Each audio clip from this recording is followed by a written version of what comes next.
चाणक्य एक मीठी लस्सी, एक मीठा मट्ठा लेकर के आए और उसके बाद उन्होंने उस कांटों के पौधों की जड़ों में डाल दिया। चंद्रगुप्त हैरान होकर देखने लगे, गुरुदेव ये क्या कर रहे हैं? ये मीठा मट्ठा डालने से ये जड़ से कैसे खत्म होगा? वहीं hello friends, welcome back to my another reaction video and আমি আছি পৃথ্বীরাজ। সো তোমরা সবাই অনেক ভালো আছো আশা করি। আর আজকে যে ভিডিওটা রিয়াকশন দিব সেই ভিডিওটার জন্য আমাকে আসলে বেশ কয়েকটা ভিডিওই আসলে রিয়াকশন দেওয়ার জন্য অনুরোধ করছিল, বাট আমি আসলে দিতে পারিনি কোনো কারণবশত। বাট তাদের কয়েকটা ভিডিওর মধ্যে আসলে একটা ভিডিও আসলে আজকে রিয়াকশন দিব। আর ভিডিওটা হচ্ছে আচার্য চাণক্যের 12 অ্যামাজিং স্ট্র্যাটেজি সম্পর্কে। আর তার যে আসলে আচার্য চাণক্যের যে 12টা স্ট্র্যাটেজি আছে সেই সম্পর্কে আসলে এই ভিডিওটা। আর ভিডিওটার জন্য আসলে অনুরোধ করছিল আমাকে আশিস মাঝি, অনেক রিকোয়েস্ট করছিল, কয়েকটা ভিডিও রিকোয়েস্ট করছিল, বাট কোনোটাই আসলে দিতে পারিনি। বাট তার জন্য এটাই ফার্স্ট টাইম আমি রিয়াকশন দিতেছি। সো আসলে কীরকম হবে জানি না, বাট সো যারা এখনও আমার ইউটিউব চ্যানেলটি সাবস্ক্রাইব করেনি অবশ্যই সাবস্ক্রাইব করবে, আর যারা অলরেডি সাবস্ক্রাইব করছে তাদেরকে অসংখ্য অসংখ্য ধন্যবাদ। সো ফ্রেন্ডস, ভিডিওটা দেখে আসি, লেটস সি। आपका वापस स्वागत है। मैं विवेक बिंद्रा, मोटिवेशन स्पीकर और बिजनेस कोच। आचार्य चाणक्य पंडित का ये दूसरा वीडियो पार्ट 2 आपकी रिक्वेस्ट पे। पिछले वीडियो के अंदर आपने चाणक्य की एक्विजिशन स्ट्रैटेजीज को समझा, कैसे उन्होंने सिकंदर को अपने देश में, भारत में घुसने नहीं दिया, सिंध नदी पार नहीं करने दिया। जो जीता वही सिकंदर नहीं, जो जीता वही चंद्रगुप्त मौर्य। और आपने एक्विजिशन में देखा 7 स्ट्रैटेजीज इन दोनों ने मिलकर के इंप्लीमेंट करी, जिसके द्वारा उन्होंने मगध को जीत लिया। मगध उस समय सबसे बड़ा साम्राज्य था नंदा डायनेस्टी का। लेकिन अब बात करेंगे रिटेंशन और एक्सपेंशन की। ध्यान दीजिए, पार्ट 1 था एक्विजिशन, पार्ट 2 है रिटेंशन, मतलब अभी जो है उसको संभाला। एक्सपेंशन मतलब बलूचिस्तान, कांधार, गांधार, आप अफगान, और उसके बाद वहां से तुर्कमेनिस्तान तक जाकर के उन्होंने भारत को बढ़ाया। एक छत्र अखंड राज चंद्रगुप्त मौर्य डायनेस्टी का एस्टैब्लिश किया। इसको कैसे एक्सपैंड किया? 20 साल पहले, अब 20 साल बाद की बात करूंगा, 20 साल पहले जब इन्होंने सिकंदर को खदेड़ दिया था। सिकंदर की मृत्यु के बाद सेलिकस जो पहले प्रधानमंत्री था वो राजा हो चुका था। उसने ईरान, मिस्र और पूरे अरब जगत को रौंद डाला था। लड़ते हुए जीतते हुए 20 साल के बाद उसने सोचा अब मैं अफगान आकर के काबुल, कांधार को पूरी तरह कंट्रोल करता हूं, ताकतवर हो चुका हूं।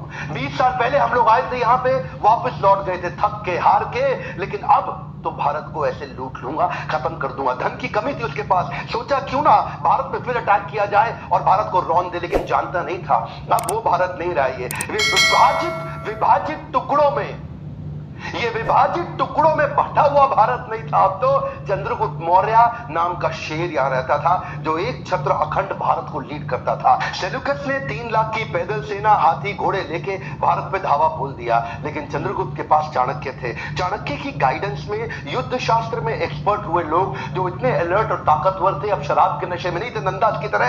अब उन्होंने ऐसा खदेड़ा इनको, ऐसा खदेड़ा और इतना हेवी अटैक किया वापस, ये थकी हुई सेना उनके सामने बहुत तेजी से हारने लगी। इतना कत्लेआम हुआ, इन्होंने बर्बाद कर दिया। वहीं सेल्यूकस समझ गया अब सरेंडर करना ठीक है, नहीं तो जिंदा बचना संभव नहीं रहेगा। चाणक्य भी यही चाहते थे कि सेल्यूकस सरेंडर कर दे। सेल्यूकस सरेंडर किया तो चाणक्य ने कहा 2 नियम हैं, 2 शर्तों पे तुम्हें छोड़ा जाएगा।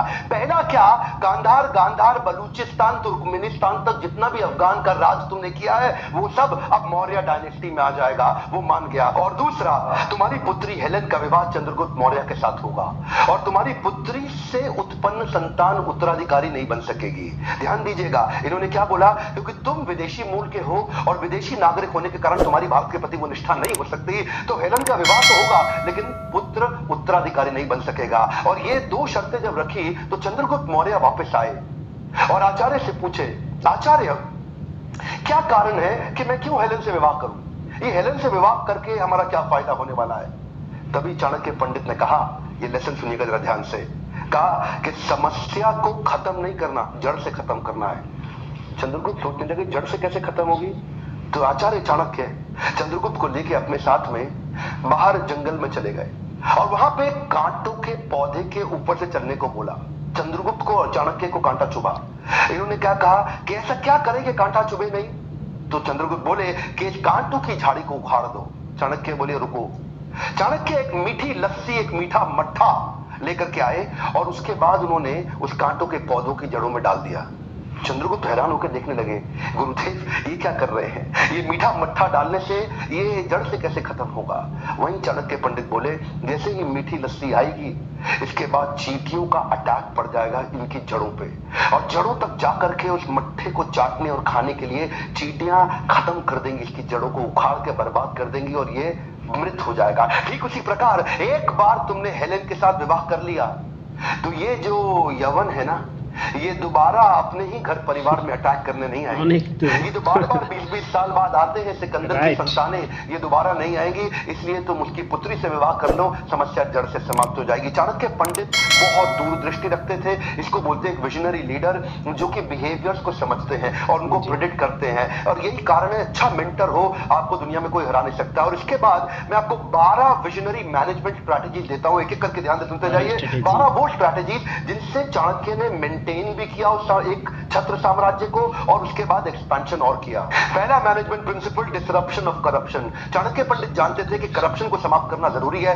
करप्शन जो आज भी हमारे देश के अंदर पूरी तरह से व्याप्त हो रखा है, आप और मैं सब उससे पीड़ित हैं। चाणक्य पंडित जो पहले विजनरी लीडर हमारे पृथ्वी के 2300 साल पहले उन्होंने ऑडिट मैकेनिज्म चालू कर दिया था। ऑडिट मैकेनिज्म जो आज ऑडिटिंग कंपनीज हैं, चाणक्य पंडित तब से ऑडिट करते आ रहे हैं। ट्रांसफर सिस्टम रखा हुआ था कि किसी भी लीडरशिप पोजीशन पे एक आदमी को लंबे समय तक नहीं रखना, उसका ट्रांसफर करते चले जाएं। आपको जान के गर्व होगा कि पृथ्वी का पहला कॉन्स्टिट्यूशन पाटलिपुत्र भूमि की उपज है। ये कॉन्स्टिट्यूशन को भी धर्म के रूप में एस्टैब्लिश कर दिया। हर देशवासी को कॉन्स्टिट्यूशन मानना होगा।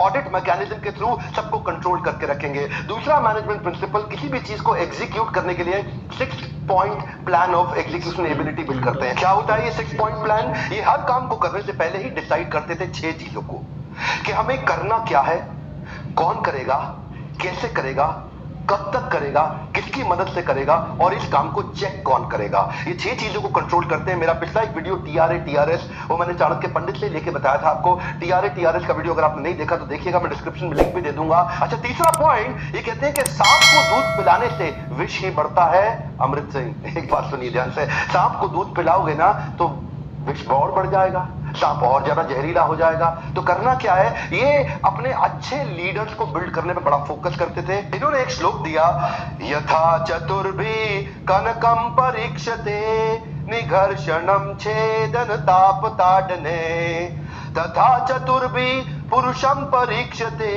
त्यागेन शीलेन गुणेन कर्मणा। ये क्या कहते हैं, जिस प्रकार सोने को चेक करने के लिए उसकी क्वालिटी को निघर्षणम, उसको रगड़ के देखा जाता है, छेदन उसमें छेद किया जाता है, तापन उसको आग में ताप कर परखा जाता है, ताड़ने उसको पीट पीट करके चेक किया जाता है। सोने को चेक करने के लिए ये 4 स्टेप्स हैं। उसी प्रकार अपनी टीम के अंदर high performing business leaders, functional head को भी चेक करने के लिए 4 काम करने जरूरी है। तथा चतुर्भि पुरुषम परीक्षते, कि एक पुरुष की परीक्षा करने के लिए भी तथा उसी प्रकार, यथा जिस प्रकार, तथा उस प्रकार, एक पुरुष की परीक्षा लेने के लिए भी 4 काम करने हैं। पहला क्या है, त्यागेन शीलेन गुणेन कर्मणा।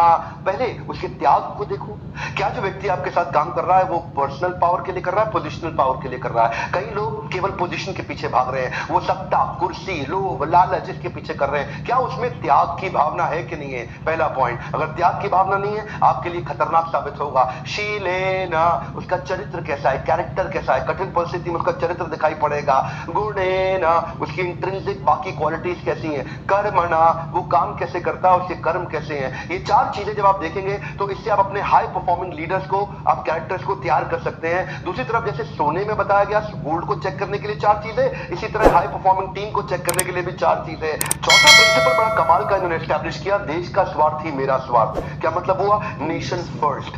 नेशन फर्स्ट, देश का स्वार्थ ही मेरा स्वार्थ। ये भावना उन्होंने पूरे देश में फैला दी। ये भावना फैलाने से क्या हुआ, ये हमेशा बोलते थे ना, जय मां भारती, जय मां भारती, भारत को अपनी माता मानते थे। राष्ट्रवाद, राज्यवाद नहीं, ध्यान दीजिएगा, कम ऑन। आजकल के लीडर क्या कर रहे हैं, राज्यवाद, जातिवाद, धर्मवाद, लेकिन ये क्या करते थे, राष्ट्रवाद। देश को अगर एक करना है, पूरे देश को एक साथ जोड़ना है, तो वो नेशनलिज्म की फीलिंग इन्होंने एस्टैब्लिश कर दी। एक बार एक कहानी सुनाता हूं, बड़े कमाल की आपको। यूनानी राजदूत आचार्य चाणक्य से मिलने आए और जब वो महल पहुंचे, चंद्रगुप्त मौर्य के महल पहुंचकर उन्होंने पूछा कि मैं आचार्य चाणक्य से मिलना चाहता हूं, वो कहां रहते हैं, उनका कक्ष कहां है, उनका कमरा कहां है, उनका महल कहां है। तो सबने बताया कि वो तो नगर के बाहर रहते हैं। बोले नगर के बाहर? तो एक सैनिक उनको लेके गया। चाणक्य की कुटिया की तरफ लेके गया। नगर के बाहर कहीं कच्चे रास्तों से पगडंडी से होते हुए उनकी झोपड़ी, उनकी कुटिया तक पहुंचे और जाकर के जैसे ही खटखटा के अंदर गए तो उन्होंने पहले चाणक्य के चरण स्पर्श किए।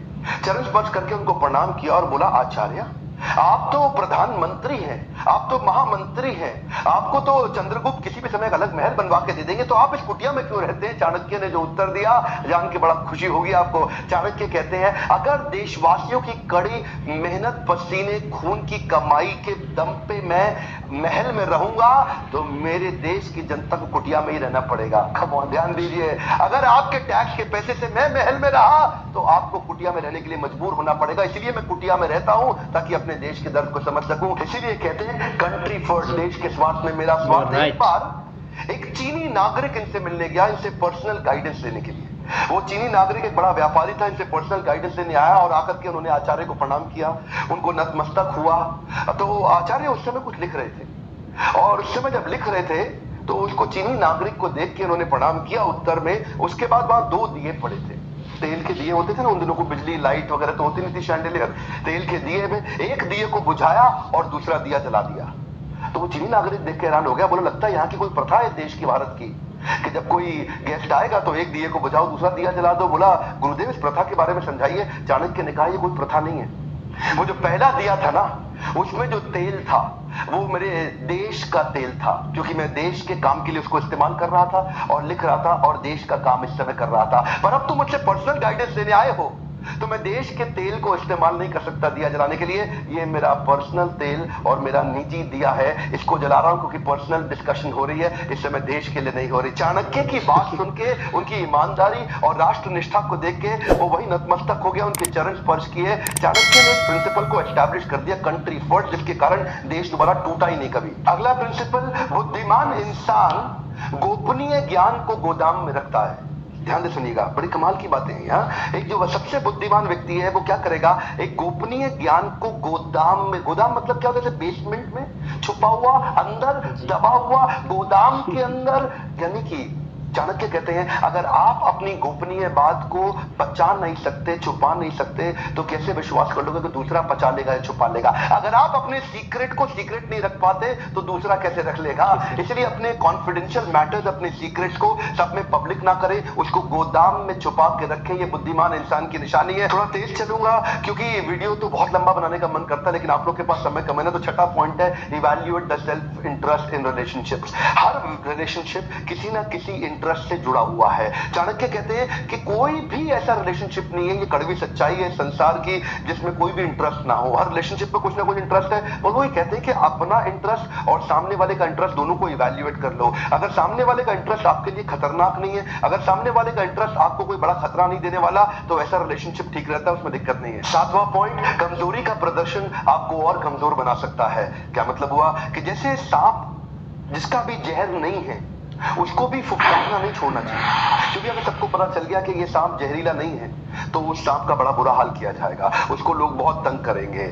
जब कृष्ण भी गीता सुना रहे थे और देखा कि अर्जुन अभी थोड़ा उबासी ले रहा है बीच में, अच्छा चल रहा है गीता, तो कृष्ण ने विराट रूप दिखाया। जैसे कृष्ण ने विराट रूप दिखाया, अर्जुन क्या बोले, सॉरी सॉरी भगवान साहब समझ आ गया, सॉरी सॉरी वापस आ जाओ। तो कभी ज्यादा अपनी कमजोरी के बारे में पता ना लगने दो, नहीं तो लोग आपकी कमजोरी का फायदा उठाएंगे, आपको कंट्रोल कर लेंगे। आपको डसने का जरूरत नहीं है, लेकिन फन दिखा सकते हैं। अगला पॉइंट है कि मछुआरा भी कुछ पाने के लिए पहले जल में उतरता है। इसका मतलब क्या है, रिस्क लेना जरूरी है। The biggest risk that you can take in your life is by not taking any risk at all। 9th point है, मूर्ख लोगों से विवाद ना करें। मूर्ख व्यक्ति से हमेशा दूर रहना ठीक है, क्योंकि जो मूर्ख लोग होते हैं ना, वो पहला आपका समय बर्बाद करेंगे, दूसरा अपने बुद्धि के स्तर के नीचे आपको बराबर लाएंगे, और उसके बाद तीसरा आपको पीट पीट के आपको तंग करेंगे। और इसलिए अच्छा क्या है, उनसे दूर ही रहो। अगला पॉइंट है, दूध की आवश्यकता पूरी करने के लिए हथनी पालने की जरूरत नहीं है।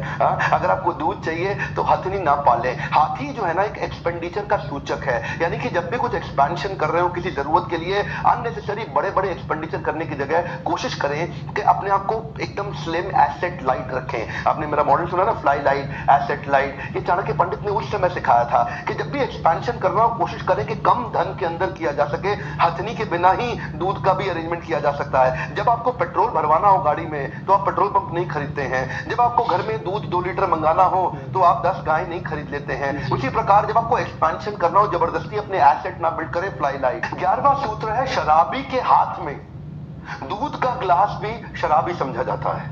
क्या मतलब हुआ? जो बुरे लोग हैं ना, देखिए आप जहां काम करते हैं अपने ऑफिस में, अगर आप नौकरी करते हैं तो कभी भी कामचोर आलसी लोगों के साथ दोस्ती ना रखें, नहीं तो आपका बॉस आपको कभी पसंद नहीं करेगा।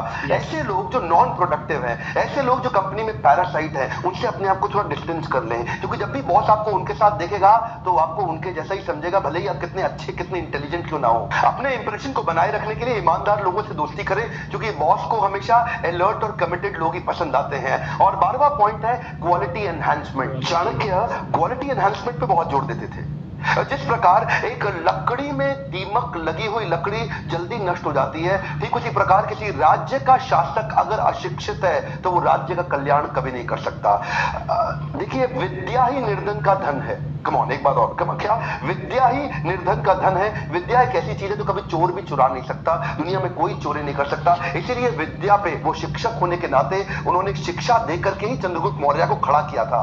इसीलिए चाणक्य पंडित कहते थे कि धर्म और जाति के हिसाब से शासक को नहीं चुना जाना चाहिए, काबिलियत के हिसाब से शासक को चुना जाना चाहिए। ये आज के वोटिंग सिस्टम में भी बहुत इंपॉर्टेंट है। लोग अपने धर्म और जातियों के चक्कर में गलत जगह वोट दे आते हैं। वोट हमेशा उसको देना चाहिए जो काबिल है, वो नहीं जो आपकी जात का आपके धर्म का है। जो काबिल है, काबिल व्यक्ति ही एक्चुअली देश को बदल सकता है। आप जाति और धर्म देश को नहीं बदल पाएगी। हाँ, एक बात और, कोई भी व्यक्ति सफल नहीं हो सकता अगर उसके पास ज्ञान नॉलेज की कमी हो। इसीलिए मैं रिक्वेस्ट हमेशा आपसे करता रहूंगा, अपने ऊपर इन्वेस्ट करिए, फ्री यूट्यूब के वीडियोस देखते रहिए। ये आज एक और बोनस आपके लिए।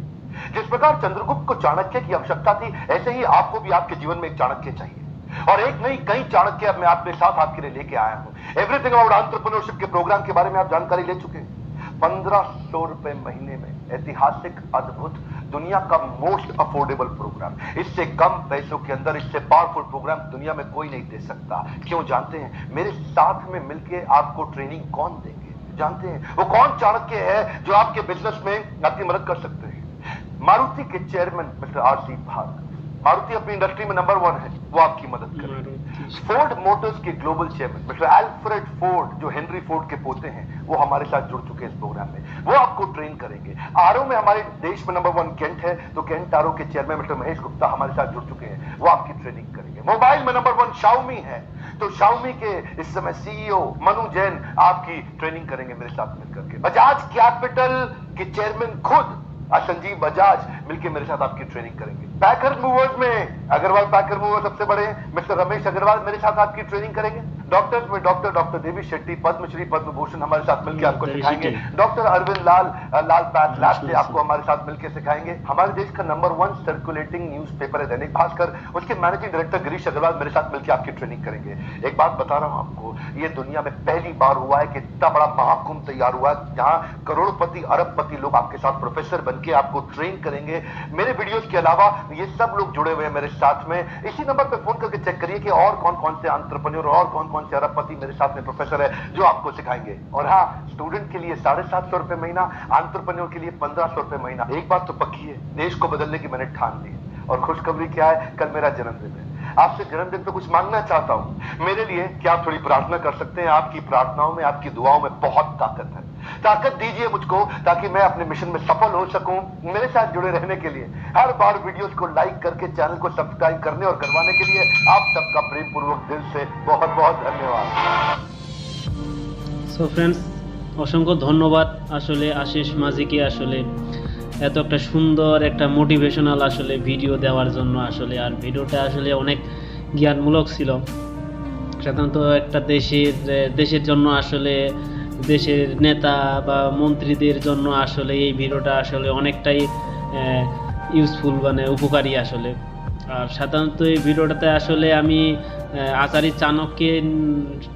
চাণক্যের সম্পর্কে আসলে আমি বিস্তারিত বলতে ভালোভাবে জানি না, বাট শুধু ইউটিউবে এর আগে আসারি চানকের কয়েকটা ভিডিও আমি দেখছিলাম, বাট তার ভিডিওগুলো ছিল আসলে মোটিভেশনাল এবং ব্যবসায়ী কীভাবে উন্নত হওয়া যায়, বা কি মানে একজন ব্যবসায়ী আসলে ছোট থেকে গরিব থেকে কিভাবে ধনী ব্যক্তি হয়, এই সম্পর্কে আসলে বিভিন্ন রকম আসলে অ্যাডভাইসমূলক আসলে মোটিভেশনাল আসলে কথা আসলে এই আসারি চানকের দেওয়া আসলে ভিডিওতে আমি দেখছিলাম। বাট তখন থেকে আসলে জানতাম যে আসারি চানক যে একজন মোটিভেশনাল বা জ্ঞানমূলক একজন ব্যক্তি।